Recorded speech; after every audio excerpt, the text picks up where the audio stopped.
Welcome back to the Realm Report. You may be wondering why the studio looks this way. Well, for the sake of full transparency, each month the Realm Report becomes a much more costly endeavor. This may occasionally require me to pick up a sponsorship here and there. After all, I gotta pay the staff. And this edition happens to be sponsored by A&W. Do you enjoy slime? Well, A&W enjoys slime, and they want you to enjoy it too. A&W is currently offering slime in a variety of different styles. They have the slime ball, the slime block, and my personal favorite, the slime pet. And here's the best part. They're giving it away for free. So from now until March 15th, if you encounter any A&W member in the old world, they'll provide you with one full stack of slime blocks. And I know we have a lot of new faces here in the old world, so here are all their names so that you know exactly who to look out for. And just tell them White Like Paste sent you. And thanks to A&W for taking the time to decorate my studio for this promotion. Now, let's jump into the topics. Earlier this month, a group of us got together to tear down the disgusting abomination known as Hicksenberg. It was somewhat of a controversial decision, as a few people actually like this location for reasons I'll never understand. Now the question remains as to what will become of this area moving forward. Well, the plan is to build back up bigger and better, so if you're a newer player who's looking to set up a base in the capital, or an older player looking for a secondary allegiance and wants something in close proximity to the shopping district, speak with Upton and he'll help you get set up. The Old World flag design competition came to an end on January 31st, and the winning flag was submitted by Sam is Gaming. On February 4th, we gathered in the Capitol for the official flag dedication and fireworks show. Thanks to everyone who came out to watch Sam die multiple times while building it. On February 6th, a book was discovered at the committee headquarters referencing something called the Lost Kingdom. At first, we didn't know what to make of it, but over the course of the month, more books began popping up around the Capitol, and a bunch of different mobs and armor stands were renamed Fallen Warrior. Questions about who was behind this sprung up almost immediately. Initially, my conclusion was that this was some new plot being perpetrated by A&W, although they denied any responsibility. The entire situation became even more bizarre when someone calling themselves the Warden joined the Discord and actively began engaging in conversations with the Oldies. The possibility was suggested that perhaps this was the work of one of the newer players, but it quickly became apparent to me that whoever was masquerading as the Warden already knew their way around the old world. And this means that whoever this person is, whoever this imposter is, they were already among us. So if the Warden was with the old world prior to when we started bringing in new players, there are a few potential suspects. Let's start with the obvious candidate.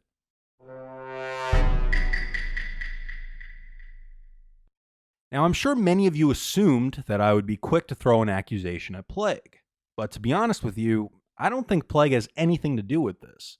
Historically, Plague has been much more vocal about his plans to take over the old world, while this Warden has been operating in secret. I even went as far as to review our private conversation history, and while there are references to many other plots, there is nothing here that indicates a connection to the Warden. But he is still a suspect because he's Plague. So earlier in the month, Mama made a point of telling me that her newly opened clinic, which didn't sell anything, technically wasn't a shop, and was more of a novelty build. This immediately raised a red flag for me, and I wanted to get to the bottom of just what she was trying to hide.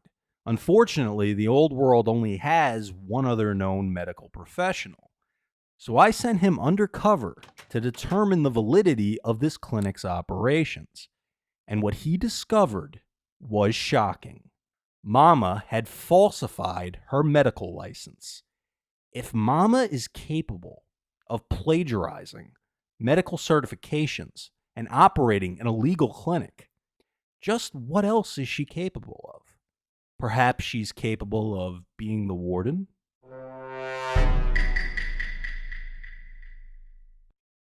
Now, many of you won't want to believe that Rescuelin could be attempting to deceive you. Even I got the impression that she wanted to uncover the identity of the Warden. But could this all be a very well orchestrated manipulation? Let's look at her recent actions. Lynn spent a good portion of this month working on improvements to the prison, a build where she herself would be considered a warden. But ask yourself, why this month? That build's been there for years. So is it possible that she's been dropping hints all along? Is it possible that she's the Warden?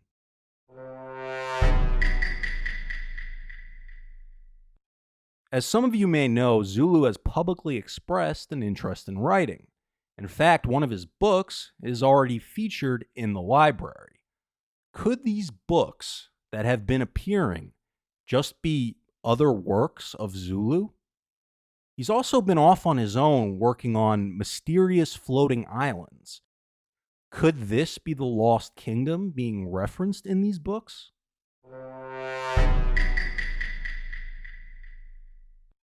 Then, of course, there's Peculiar. We all know this wouldn't be the first time he's done something like this. He kept his identity as the Snowman a secret for almost a month. And despite delivering a heartfelt apology for those actions, he recently aligned himself with A&W. I don't mean to jump to conclusions, but as Peculiar always says, if you think I'm the Warden, then I might be the Warden. Now, it's entirely possible that the Warden isn't any of these people.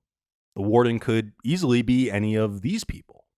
Honestly, everyone in the old world is a suspect. Well, except me. It's definitely not me.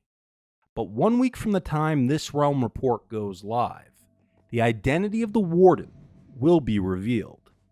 And whoever private messages me the correct name has the opportunity to win 5,000 gems. But I wouldn't share your guess with anyone, because the more people that guess the correct answer, the smaller your share of the winnings will be. Remember, it could be anyone, but it's probably Princess.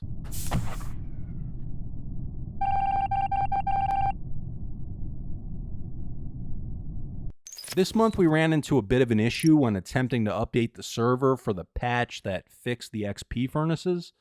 This led to the server being down for about half a day. To prevent this moving forward, I won't be updating the server immediately when there's an update of this nature. So if you can avoid updating Minecraft until you receive confirmation that the server has been updated, you shouldn't have any issues connecting. I'll most likely just be holding off for a day or two in order to prevent situations like this from reoccurring.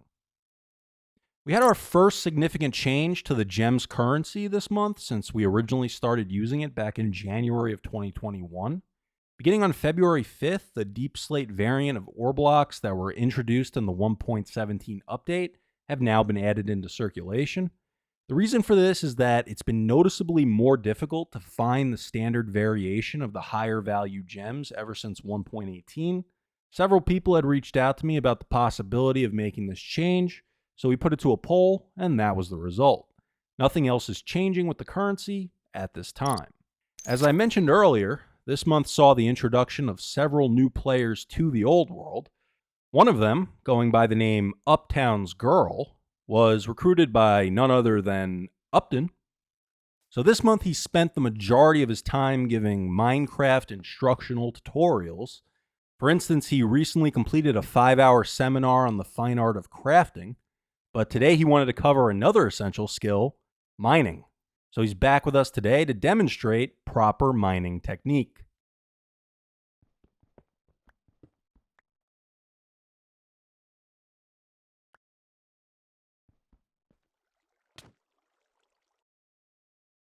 It's almost time for our newest event, Snowman's Leaf Spleef. At 7 p.m. Central Standard Time tonight, we'll be heading over to the Aquarius Fishbowl for the event. If you arrive early, feel free to check out the parkour course that's also located inside the fishbowl. With this being a new event, we may encounter some issues along the way. If you're participating, I'd just like to remind you that the objective is to make your opponent fall to their death, so please avoid aiming snowballs directly at each other. When you get to the fishbowl, be sure to claim a locker. Here you can store your equipment during the event, as well as set your spawn. For the March event, we'll be returning to the golf course for another game of Ender Golf. Based on what we learned from the Old World Open, some quality of life improvements are planned. Each hole will feature enough beds to accommodate everyone who attends. This will be a pretty lengthy event, so we may consider bumping up the start time for this one. Be on the lookout for a poll to see where everyone lands with that. The TOW Tour will take place on March 27th. And that wraps things up for this edition of the Realm Report. See you on the server.